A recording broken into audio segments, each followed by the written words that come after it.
Hello friends, welcome to my channel competitive exam classes.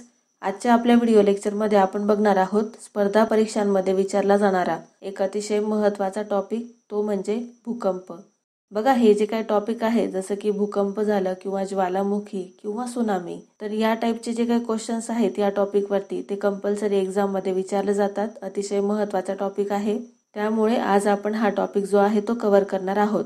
तर ह्या video लेक्चरमध्ये मी सर्व पॉइंट्स हे कव्हर करण्याचा प्रयत्न केलेला आहे। याच्या व्यतिरिक्त तुम्हाला काही वाचायची गरज नाहीये असं मला वाटतं। मी जेवढं इथे घेतलेलं आहे तेवढं सर्व नोटबुकमध्ये नोट डाऊन करून ठेवा आणि त्याचे रिव्हिजन करा। तर व्हिडिओ स्टार्ट करण्याच्या आधी सर्वांना विनंती आहे, जर चॅनलला नवीन असाल तर प्लीज सबस्क्राईब करा आणि बेल बटनवर नक्की क्लिक करा, जेणेकरून मी जेव्हाही नवीन व्हिडिओ घेऊन येईल तर त्याचं नोटिफिकेशन तुम्हाला मिळत राहील। चला तर मग स्टार्ट करूया आपल्या आजच्या लेक्चरला।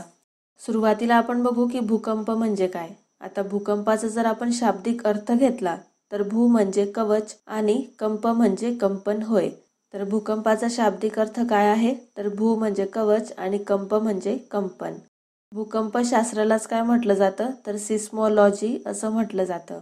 तर हा पण पॉइंट एक लक्षात ठेवा। त्यानंतर काही बेसिक डेफिनेशन्स बघून घेऊ आपण। तर सर्वात आधी बघू की भूकंप केंद्र म्हणजे काय। भूगर्भात ज्या बिंदूपासून भूकंप लहरी उत्पन्न होतात त्याला भूकंप केंद्र असे म्हणतात। म्हणजेच काय की एखादी जागा असेल, एखादं ठिकाण असेल जमिनीखाली, त्या ठिकाणावरून भूकंपाची सुरुवात झालेली आहे किंवा तो बिंदू ज्या ठिकाणावरून भूकंप लहरी ह्या उत्पन्न झालेल्या आहेत त्या बिंदूला किंवा त्या केंद्रालाच काय म्हटलं जातं, तर भूकंप केंद्र असं म्हटलं जातं। दुसरी एक डेफिनेशन आहे ती म्हणजे अधिकेंद्र।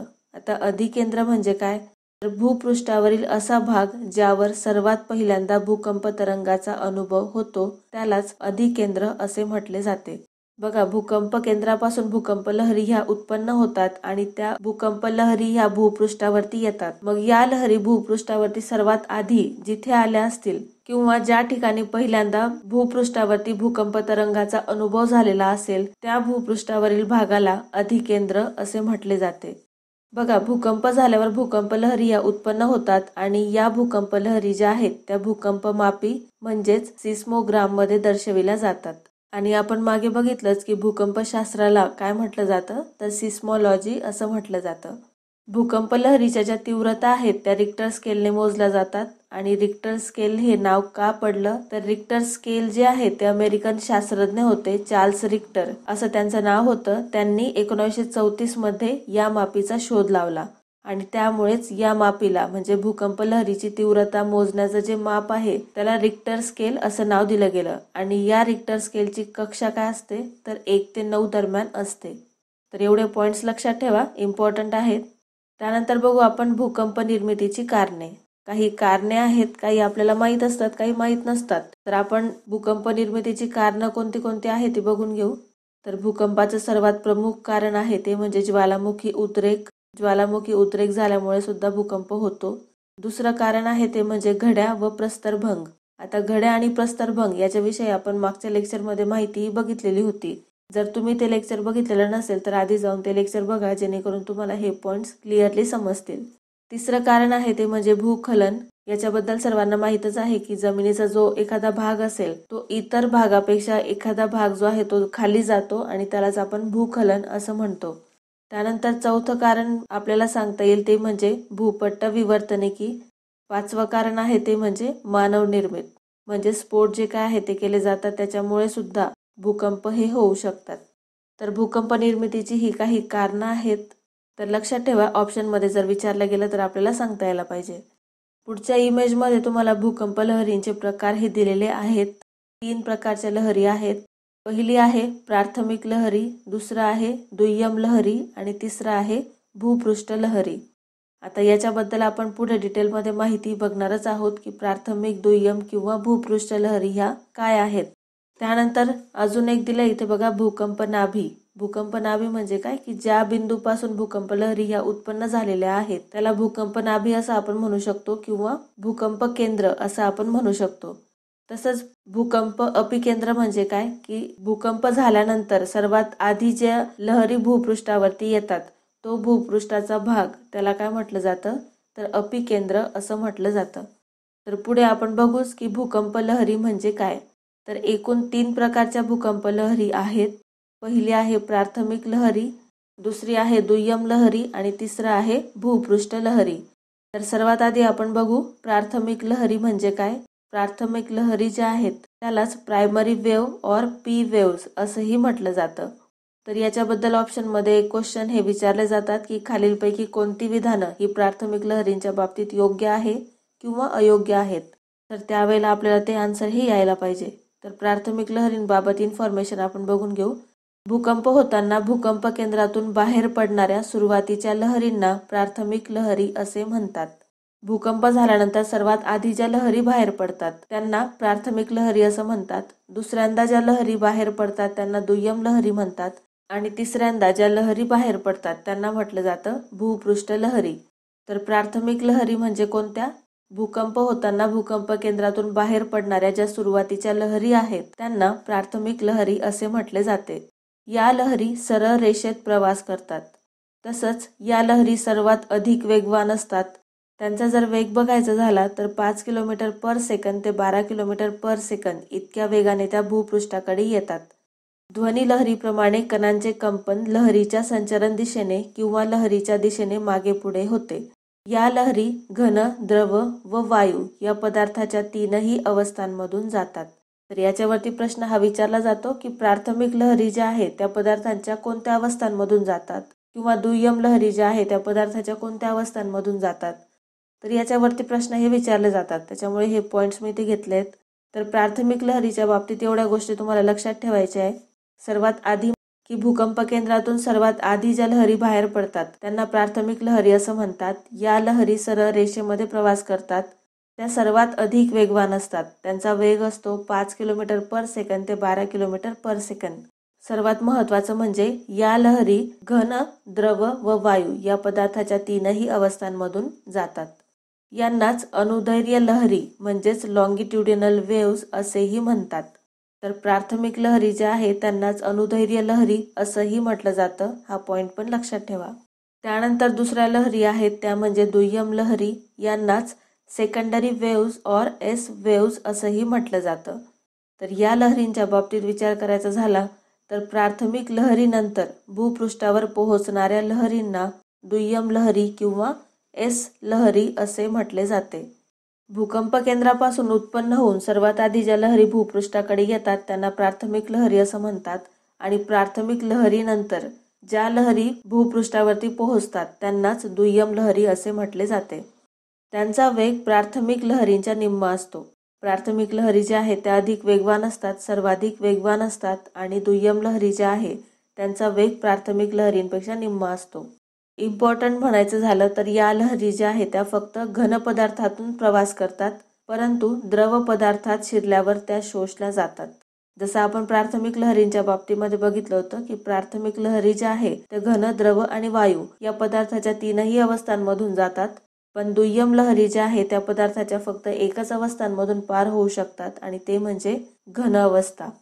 कणांचे कंपन लहरीच्या दिशेने आरपार किंवा समलंब दिशेत होते आणि त्यामुळेच त्यांना अनुप्रस्थ लहरी म्हणजेच ट्रान्सव्हर्स वेव्ह असेही म्हटले जाते. जसं आपण प्राथमिक लहरींच्या बाबतीमध्ये बघितलं होतं की प्राथमिक लहरी ज्या आहेत त्यांना अनुदैर्घ्य लहरी असे म्हटले जाते आणि दुय्यम लहरी ज्या आहेत त्यांना अनुप्रस्थ लहरी असे सुद्धा म्हटले जाते. प्राथमिक लहरींपेक्षा या अधिक विध्वंसक असतात. हा पॉईंट पण खूप महत्त्वाचा आहे बघा. विचारलं जातं एक्झाममध्ये की सर्वात अधिक विध्वंसक लहरी किंवा सर्वात अधिक विनाश घडवून आणणाऱ्या लहरी कोणत्या आहेत, प्राथमिक, द्वितीय की भूपृष्ठ लहरी. तर याच्या बाबतीमध्ये पण आपण बघूच. पण दुय्यम लहरी ज्या आहेत त्या प्राथमिक लहरींपेक्षा अधिक विध्वंसक असतात. तिसऱ्या लहरी आपण बघू त्या म्हणजे भूपृष्ठीय लहरी, ज्यालाच सरफेस वेव्स और लॉंग वेव्स और एल वेव्स असंही म्हटलं जातं. यांच्या बाबतीत इन्फॉर्मेशन बघायची झाली तर बघा, प्राथमिक व दुय्यम लहरी भूपृष्ठापर्यंत म्हणजेच अपिकेंद्रापर्यंत येऊन पोहोचल्यानंतर भूपृष्ठ लहरींची निर्मिती होते. आता अपिकेंद्र म्हणजे काय आपण आधीच बघितलं की ज्या लहरी आहेत भूकंप केंद्रापासून उत्पन्न होऊन सर्वात आधी ज्या लहरी जमिनीवरती पोहोचतात, भूपृष्ठावरती पोहोचतात, तर भूपृष्ठाच्या त्या भागाला काय म्हटलं जातं तर अपिकेंद्र असं म्हटलं जातं. मग भूपृष्ठीय लहरी ज्या आहेत त्या प्राथमिक लहरी आणि दुय्यम लहरी यांच्यानंतर भूपृष्ठावरती म्हणजेच अपिकेंद्रावरती येऊन पोहोचतात आणि भूपृष्ठ लहरींची निर्मिती ही होते. या दीर्घ लहरी असतात म्हणजे खूप काळासाठी त्या वाहत असतात. यांचा वेग सर्वात कमी म्हणजेच 3.2 किलोमीटर पर सेकंद इतका असतो.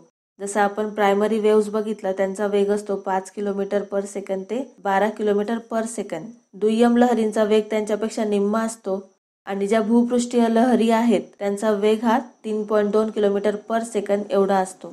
भूपृष्ठ लहरी ज्या आहेत त्या भूपृष्ठावरती सर्वात शेवटी पोहोचतात प्राथमिक आणि दुय्यम लहरींच्या नंतर. भूपृष्ठ लहरी सागराच्या लहरीप्रमाणे भूपृष्ठावरून प्रवाहित होतात. या लहरींमुळे महासागरात सुनामी हे तयार होतात. तर बघा इथे जे मी रेडमध्ये केलेले आहे ते मोस्ट इम्पॉर्टंट आहे. याच्यावरती मागच्या वेळेला प्रश्न हे विचारले गेलेले आहेत आणि पुढेही याबद्दल प्रश्न हे विचारले जाऊ शकतात. त्याच्यामुळे प्रत्येक टाईपच्या ज्या लहरी आहेत त्याचे पॉइंट्स तुम्हाला लक्षात ठेवायचे.